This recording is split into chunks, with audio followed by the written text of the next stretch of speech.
Good morning, good evening, good afternoon friends. Fitness 360ના આજના આ વિડીયોમાં આપણે વાત કરીશું વેજીટેરિયન ડાયટ અને નોન વેજીટેરિયન ડાયટ એટલે કે ઓમ્નિવોર ડાયટ શું છે, એમાં ફરક, પરફોર્મન્સના અમુક બેનિફિટ, કઈ ડાયટમાં વધારે છે અને કોમ્પિટિટિવ એન્વાયરમેન્ટની અંદર કઈ ડાયટ બેસ્ટ છે જાણીશું આજના વિડીયોમાં. જોતા રહો ફિટનેસ 360 ઓન ખબરછે.com.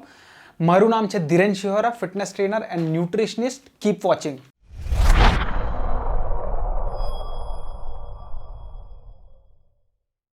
સો વિડીયોની શરૂઆત કરતાં પહેલાં એક ડિસ્ક્લેમરથી હું શરૂઆત કરવા માગું છું કે હું એક વેજીટેરિયન છું. આ વાત આપણે કેમ જણાવી રહ્યા છે? આ વાત એટલા માટે જણાવી રહ્યા છે કે સૌથી પહેલાં તો એ એસ્ટાબ્લિશ કરી દઈએ કે આ વિડીયો બનાવવામાં મારો કોન્ફ્લિક્ટ ઓફ ઇન્ટરેસ્ટ અથવા તો કન્ફ્લિક્ટ ઓફ બાયસ છે. ઇટ્સ અ સાયકોલોજીકલ ટર્મ, વધારે ચર્ચા નહીં કરીએ. બટ હું વેજીટેરિયન છું એટલે હું વેજીટેરિયન છું તો ડેફિનેટલી મારો એ તરફ ઝુકાવ અથવા તો બાયસ હોવાની સંભાવના છે. તો એ વસ્તુને તમે ધ્યાનમાં રાખજો. હવે આગળ વસ્તુની શરૂઆત કરીએ કે જ્યારે આપણે કહીએ છીએ કે નોન વેજીટેરિયન ડાયટ ત્યારે આપણે શું કહેવા માંગીએ છીએ આ વિડીયોમાં, તો એ પણ એસ્ટાબ્લિશ કરી દઈએ. આપણે જ્યારે કહીએ છીએ કે નોન વેજીટેરિયન ડાયટ ત્યારે આપણે એની ટેકનિકલ ટ્રુ ટર્મ જે છે તેને કહેવાય ઓમ્નિવોરસ ડાયટ. ઓમ્નિવોરસ ડાયટ શું છે? ઓમ્નિવોરસ ડાયટ એટલે જે આપણા ઇન્ડિયામાં જે લોકોને વેજીટેરિયન કહે છે એ vegetarian plus fish, meat, poultry, everything else, જે બધું જે માણસ ખાઈ શકે તેને કહેવાય ઓમ્નિવોરસ ડાયટ. તો આ થઈ ઓમ્નિવોરસ ડાયટની ટર્મ. હવે આ બંને ડાયટની વચ્ચે વેજીટેરિયન ડાયટ અને નોન વેજીટેરિયન ડાયટ એટલે કે ઓમ્નિવોરસ ડાયટની વચ્ચેનું થોડું કમ્પેરિઝન જોઈ લઈએ. તો આ કમ્પેરિઝન કરતી વખતે તમને થશે કે ઓમ્નિવોરસ ડાયટમાં તો બધું આવી ગયું કે જે વેજીટેરિયન ડાયટમાં હોય, તો આપણે કમ્પેરિઝન કઈ રીતે કરી શકીએ? By default non vegetarian diet better હશે, right? In theory yes, but practical લાઈફમાં જ્યારે આપણે જોવા જઈએ, જ્યારે આપણે માસ સ્કેલ ઉપર એનું ઓબ્ઝર્વેશનલ એનાલિસિસ કરીએ તો આપણને અમુક વસ્તુઓ જોવા મળે જેની આપણે ચર્ચા કરવાના છે. તો આપણે આ જે ડિફરન્સીસ જોઈએ છે તે પ્રેક્ટિકલ લાઈફમાં કઈ રીતના હોય છે તો એની ચર્ચા કરવાના છે. તો પહેલો ડિફરન્સ શું છે કે vegetarian diet is rich in fibre. મતલબ કે વેજીટેરિયન્સ જે લોકો હોય તેને ફાઈબરની કમી થવાની સંભાવના બહુ ઓછી હોય છે. જેમ કે ગ્રેઇન્સ થઈ ગયા, બાજરો, જુવાર, વેજીટેબલ્સ થઈ ગયા, આ બધા ફાઈબર્સની અંદર રીચ હોય છે. જ્યારે જે લોકો હાર્ડકોર નોન વેજીટેરિયન્સ હોય છે, ખાસ કરીને તમે યુનાઇટેડ સ્ટેટ્સ ઓફ અમેરિકાની વાત કરીએ તો ત્યાં કોન્સ્ટન્ટલી લોકોને રિમાઇન્ડ કરાવવું પડતું હોય છે કે increase your fibre, increase your fibre. આપણે ઇન્ડિયામાં એટલી બધી જરૂર નથી. હાલાકી મોડર્ન લાઇફસ્ટાઇલને કારણે ઇન્ડિયામાં પણ ફાઈબરની ડેફિશિયન્સી થવા માંડી છે. નંબર 2, પર્સન્ટેજ વાઇઝ અગર વાત કરીએ કાર્બોહાઈડ્રેટ્સ, પ્રોટીન અને ફેટ, તો એમાં વેજીટેરિયન ડાયટ જે છે ઇન્ડિયન લોકોની તે રીચ ઇન કાર્બોહાઈડ્રેટ્સ છે. મતલબ કે પર્સન્ટેજ વાઇઝ કાર્બોહાઈડ્રેટ્સનું પ્રમાણ જે છે તે 40થી લઈને 60% સુધી જતું હોય છે. પર્સન્ટેજ વાઇઝ અગર 2000 કેલરીની વાત કરું તો એમાં 40થી લઈને 60% સુધી કાર્બોહાઈડ્રેટ્સનું પ્રમાણ હશે. જ્યારે ઓમ્નિવોરસ ડાયટ અથવા તો નોન વેજીટેરિયન ડાયટ છે એમાં કેલરીઝ ભલે સેમ રાખો પરંતુ નોનવેજ સોર્સિસ જે છે તે પ્રોટીનમાં પણ હાઈ હોય અને સાથે સાથે ફેટ્સમાં પણ હાઈ હોય. એટલે એના કારણે પર્સન્ટેજ વાઇઝ કાર્બોહાઈડ્રેટ્સનું પ્રમાણ ઓછું થઈ જતું હોય છે. માઇક્રોન્યુટ્રન્ટ લેવલ્સ, તો માઇક્રોન્યુટ્રન્ટ લેવલની અગર વાત કરીએ, માઇક્રોન્યુટ્રન્ટ્સ એટલે કે મિનરલ્સ અને વિટામિન્સ, તો વેજીટેરિયનમાં આમાં એક ડ્રોબેક એ છે કે આયરન જેવા મિનરલ્સ જે છે તેની ડેફિશિયન્સી થવાના ચાન્સીસ હોય છે. જ્યારે નોનવેજ લોકોને આયરન્સની ડેફિશિયન્સી થવાના ચાન્સીસ બહુ ઓછા હોય છે. અને એનું કારણ શું છે કે નોનવેજીટેરિયન જે સોર્સિસ હોય, ફોર એક્ઝામ્પલ અગર તમે ચિકન ખાઓ છો તો ચિકને ઓલરેડી આયરન એબ્ઝોર્બ કરેલું છે અને જ્યારે તમે એ ખાઓ ત્યારે આપણી બોડી સીધું એને ગ્રહણ કરી શકતી હોય છે. જ્યારે વેજીટેરિયન સોર્સિસમાં અગર આયરન હોય પણ અગર આપણી ડાયટમાં તો એ વેજીટેરિયન સોર્સનું છે અને એને આપણી બોડીએ પાછું પ્રોસેસ કરીને આપણા માટે યુઝેબલ ફોર્મેટમાં કન્વર્ટ કરવું પડતું હોય છે. બીજી વાત કે આયરન જે છે તે વેજીટેરિયન ડાયટમાં ઓલરેડી ઓછું હોય છે. તો આપણે ઇન્ડિયન્સમાં આયરન્સની ડેફિશિયન્સી બહુ કોમન છે. ફોર ફિમેલ્સ, મેલ્સ કરતાં પણ કેલરીક રિક્વાયરમેન્ટ ઓછી હોવા છતાં પણ ફિમેલ્સને આયરનની જરૂરિયાત વધારે હોય છે. અને આનું પ્રૂફ તમારે જોઈતું હોય તો you remember you var in 8th standard, 7th standard, તમને ફોલેટ અને આયરનની ટેબ્લેટ્સ આપવામાં આવતી હતી જે તમને નહોતી ગમતી, right? That's because of iron deficiency. બીજી વસ્તુ છે omega-3 fatty acids. Because non vegetarian ડાયટમાં ફિશ આવતી હોય છે તો એમાં DHA અને EPA નામના omega-3ની તમને જરૂરિયાત પૂરી પડી જાય છે. પરંતુ વેજીટેરિયન ડાયટમાં omega-3ના ડાયરેક્ટ સોર્સિસ બહુ ઓછા છે અને તમારે EPA અને DHAના ડાયરેક્ટ સોર્સિસ જોઈતા પણ હોય તો તમારે ALA રીચ સોર્સિસનો ઉપયોગ કરવો પડતો હોય છે, જેમ કે ફ્લેક્સ સીડ્સ છે, ચિયા સીડ્સ છે, અથવા તેને ગુજરાતીમાં કહેવાય અળસી. આ તમે ખાઓ તો એ તમને ડાયરેક્ટલી DHA અને EPA નહીં આપે, પરંતુ એ તમને ALA પ્રોવાઈડ કરશે. ના વોટ ઇઝ ALA? ALA એટલે alpha linoleic acid. Alpha linoleic acid એ પછી જે જરૂરિયાતના DHA અથવા તો EPAમાં કન્વર્ટ થતા હોય છે. નોંધનીય વાત એ છે કે આ ALEમાંથી જે DHAનું કન્વર્ઝન અથવા તો EPAનું કન્વર્ઝન હોય ને તે ઇનએફિશિયન્ટ હોય. મતલબ કે જે માની લો omega-3 સોર્સિસ નોન વેજીટેરિયનમાંથી જેટલી ઇઝીલી મળી શકે છે તેટલા વેજીટેરિયન સોર્સિસમાંથી મેળવવા બહુ અઘરા હોય છે. Difference in protein quality and quantity.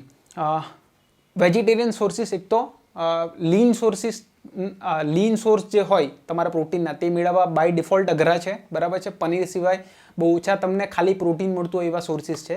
બીજું, હાઈ ક્વોલિટી સોર્સિસ પ્રોટીન મેળવવા પણ અઘરા છે. જ્યારે નોનવેજમાં તમને ચિકન મળી રહેશે, એગ વ્હાઇટ્સ મળી રહેશે, એગ્સ મળી રહેશે, બધા ટોપ નોચ ક્વોલિટીના પ્રોટીન એ એમની બાયો અવેલેબિલિટી વધારે હોય. બાયો અવેલેબિલિટી એટલે શું? માની લો કે તમે 50 ગ્રામ પ્રોટીન ખાધું, પણ એ ઓન પેપર 50 ગ્રામ છે, તમારી બોડી એમાંથી કેટલું એબ્ઝોર્બ કરી શકે છે એને કહેવાય બાયો અવેલેબિલિટી.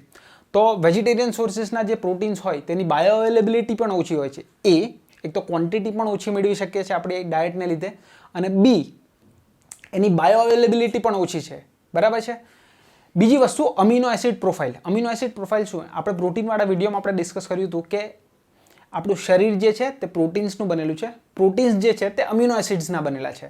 એટલે કે માની લો આપણું શરીર અગર બિલ્ડિંગ છે તો એની દિવાલો જે છે તે પ્રોટીન છે, અને દિવાલની ઈંટો એને કહેવાય આપણે અમીનો એસિડ્સ. તો ઈંટની પણ ક્વોલિટી હોય, રાઈટ? તો અમીનો એસિડ્સ જે છે તે એનાથી તમારા પ્રોટીનની ક્વોલિટી ડિફાઇન થતી હોય છે. તો મસલ્સ બિલ્ડિંગ કરવા માટે અને રિકવરી માટેના જે બેસ્ટ એમિનો એસિડ્સનું જે પ્રપોર્શન હોય ને તે તમને નોનવેજ સોર્સમાં મળે. બેસ્ટ પ્રોટીનના સોર્સિસ કયા કયા છે? ચિકન છે, એગ વ્હાઇટ છે, હોલ એગ છે. આ બધા best sources of non vegetarian protein sources થયા.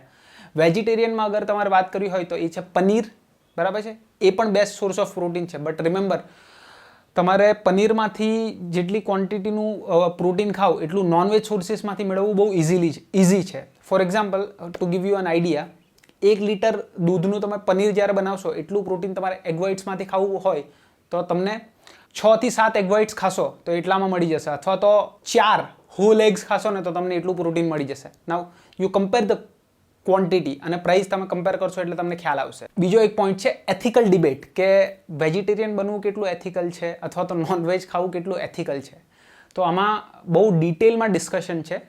હું મારી અગર પર્સનલી વાત કરું, જેમ કે આપણે એક કોન્ફ્લિક્ટ ઓફ ઇન્ટરેસ્ટ એસ્ટાબ્લિશ કર્યો હતો વિડીયોની શરૂઆતમાં, એ આપણે કેમ કર્યો હતો? તો હું પર્સનલી માનું છું, અને મેજોરિટી ઓફ ધ લોકો જે વેજીટેરિયન્સ હોય છે તે એવું સમજતા હોય છે કે I am not non vegetarian because I don't want to kill. મારે કોઈને મારીને ખાવું નથી, બરાબર છે. આ એક એથિકલ સ્ટેન્ડ પોઈન્ટ ઓફ વ્યૂથી ઘણા લોકો વેજીટેરિયન બનતા હોય છે અથવા તો વેજીટેરિયન હોય છે અને એ લોકો નોનવેજ ખાવા નથી માંગતા. And it's true up to certain extent. પણ જ્યારે તમે માસ સ્કેલ ઉપર ડેટાને જોશો, બરાબર છે, આમાં અલગ અલગ ડિબેટ્સ છે. ફોર એક્ઝામ્પલ, તમે ચિકન ખાઓ છો, બરાબર છે, તો ખાલી તમે એક જ ચિકનને મારો છો. પરંતુ ઘઉં, બાજરો, જુવાર ખાઓ છો તો એ જ્યારે પાક જ્યારે બનતો હોય, બરાબર છે, એને જ્યારે પાકની જે પેદાશ થતી હોય ત્યારે તમે જંતુઓને મારો છો, બરાબર છે. સાપ, ઉંદર, એવા બધા નાના ડેટા છે કે તમે જ્યારે 2000 કેલરીઝ નોનવેજ સોર્સમાંથી પ્યોરલી લો તો કેટલા જંતુઓ અથવા તો કેટલા જીવ મરે છે, અને જ્યારે તમે 2000 કેલરીઝ નોન વેજીટેરિયન સોર્સિસમાંથી લો, કારણ કે તમે પર્સનલી એક જ વસ્તુને મારી રહ્યા છો, બરાબર છે. તો આની એથિકલ ડિબેટ્સ તમે જોઈ શકો છો. આપણી પાસે એનો સમય નથી, પરંતુ આ એક એથિકલ ડિબેટ છે, બરાબર છે. આમાં કોઈ સાચું અથવા તો ખોટું એવી રીતે તમે સ્ટાન્સ તમારા જે વ્યક્તિગત અભિપ્રાય છે તેના પ્રમાણે લઈ શકો. હું આ વિડીયોમાં સ્ટાન્સ ના લઈ શકું એ રીતે. નાઉ લાસ્ટ પોઈન્ટ, અગર હું કોમ્પિટિટિવ એન્વાયરમેન્ટમાં હોઉં, માની લો કે મારે સૌથી best of the best diet જોઈએ છે because I want to reach the best place, તો કેટલો ફરક પડે?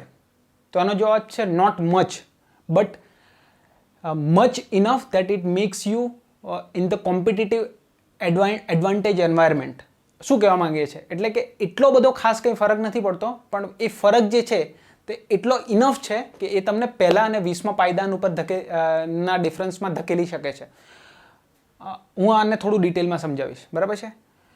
અગર મારે પર્સન્ટેજમાં તમે મને કહેશો કે ગેસ કરવાનું કહો કે એક માણસ સેમ જીનેટિક્સનો છે અને બીજો એનો ભાઈ જોડ્યો છે સેમ જીનેટિક્સનો, એવરીથિંગ ઇઝ સેમ, અને બંનેને આપણે એકને પ્યોર વેજીટેરિયન ડાયટ ઉપર રાખીએ અને એકને પ્યોર ઓમ્નિવોરસ ડાયટ ઉપર રાખીએ તો કેટલો ફરક પડશે?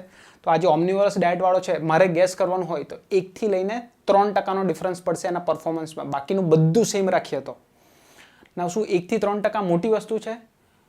Obviously not. પણ એ મોટું કોના માટે છે? એ કોમ્પિટિટિવ એન્વાયરમેન્ટમાં જ્યારે હોય ત્યારે એના માટે બહુ મોટી વસ્તુ છે. અને તમને એક્ઝામ્પલ આપવા માટે તમે કોમ્પિટિટિવ સ્પોર્ટ્સ જ્યાં હોય, જ્યાં સ્પીડ મેટર કરતી હોય, બરાબર છે, સ્વિમિંગ છે, સાયકલિંગ છે, રનિંગ છે, તો એમાં તમે એમના જે પરફોર્મન્સ જે છે તે એમાં નંબર 1માંથી અગર 1થી લઈને 3%નો ઘટાડો કરી દેશો ને તો તમને જોવા મળશે કે એ નંબર 1 અને નંબર 10 વચ્ચેનો ડિફરન્સ છે, બરાબર છે. તો કોમ્પિટિટિવ એન્વાયરમેન્ટમાં એટલો ડિફરન્સ પડે છે.